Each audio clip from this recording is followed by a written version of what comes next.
चालाक बीवी। श्याम और राधा रायगढ़ गांव में रहते हैं। वैसे तो उनके अपने घर में ही 2 वक्त का खाना पूरा नहीं पड़ता, लेकिन फिर भी श्याम हर रोज किसी न किसी नए मेहमान को दोपहर के खाने पर घर ले आता है। एक दिन राधा कहती है, ये क्या है जी, जब आपको पता है कि हमारे पास अपना पेट भरने तक का खाना पूरा नहीं होता, फिर क्यों रोज किसी न किसी नए मेहमान को घर लेकर आ जाते हो? ऐसे तो जिंदगी जीना मुश्किल हो जाएगा।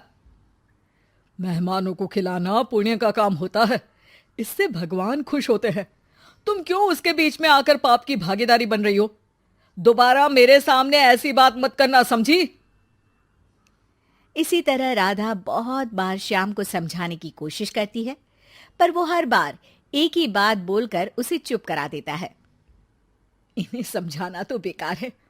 मुझे ही कोई ऐसी तरकीब सोचनी होगी जिससे मेहमान अपने आप ही यहां आना बंद कर दे।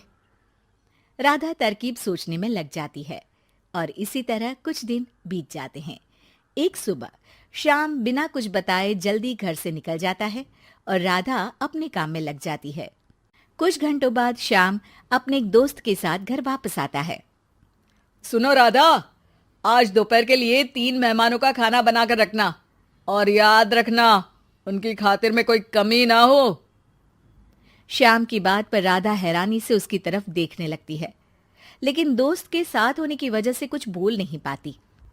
घर में तो ठीक तरह से 2 लोगों के खाने लायक तक दाल चावल नहीं है, और इन्हें मेहमान बुलाने हैं। बस अपना अपना बोलते हैं, दूसरे की तो कभी सुननी ही नहीं है। क्या करूं मैं? राधा क्या करूं क्या नहीं की उलझन में फंसी ही होती है कि उसके दिमाग में एक तरकीब आती है, जिस पर वो श्याम और उसके दोस्त के घर से बाहर जाते ही रसोई में से सिलबट्टा निकाल कर लाती है। अब मुझे मेरे ये साथी ही इस मुश्किल से बाहर निकालेंगे। राधा सिलबट्टे पर रोली, चावल और हल्दी डालकर उसे मेहमानों के बैठने की जगह पर ले जाकर रख देती है। कुछ ही देर में वो तीनों मेहमान भी घर पहुंच जाते हैं। आइए जी, पधारिए, हमें आपका ही इंतजार था।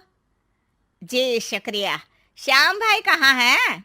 वो ना बस आते ही होंगे, तब तक आप बैठिए ना। जैसे ही वो तीनों अपनी जगह पर बैठते हैं तो सामने पूजा किए सिलबट्टे को रखा देख असमंजस में पड़ जाते हैं। और बहन, ये सिलबट्टे की पूजा कर इसे यहाँ क्यों रखा है? क्या ये आपके यहाँ का कोई रिवाज है?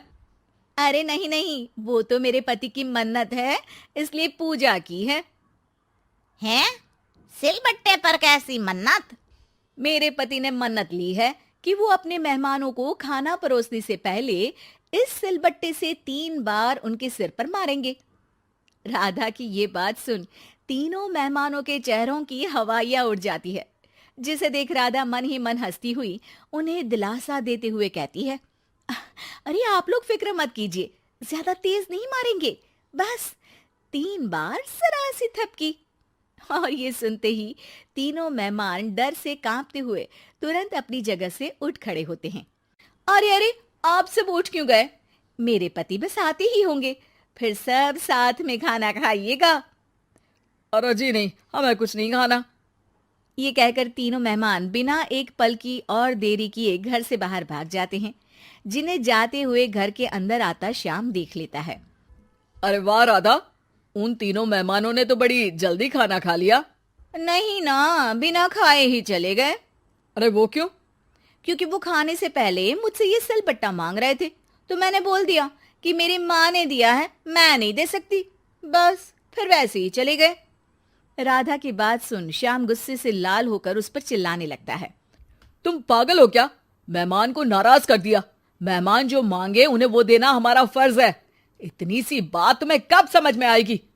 मैं अभी उन्हें ये सिलबट्टा देकर वापस घर में ले आता हूं, तुम खाना तैयार रखना।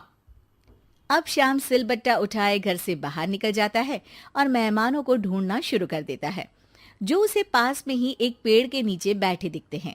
श्याम उनके पास पहुंचने ही वाला होता है कि वो उसे सिलबट्टे के साथ आता देख दोबारा भागना शुरू कर देते हैं, जिस पर श्याम भी उनके पीछे भागने लगता है। अरे रुको, मैं आप लोगों को ये देना चाहता हूं। अरे आप लोग रुको तो सही। अरे भाई, ये तो हाथ धोकर पीछे पड़ गया है। अरे जुबान कम और पैर तेज चलाओ। वो तीनों पिटाई के डर से और ज्यादा तेज भागने लगते हैं।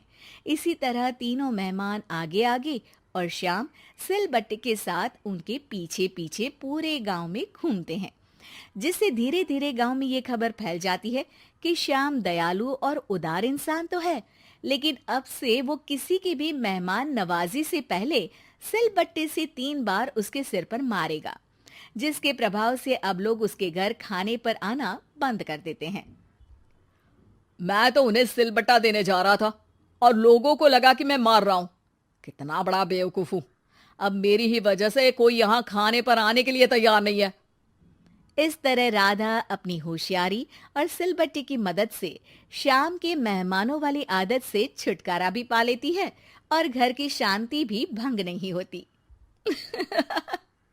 जरूरी नहीं कि हर जंग हथियार से ही लड़ी जाए।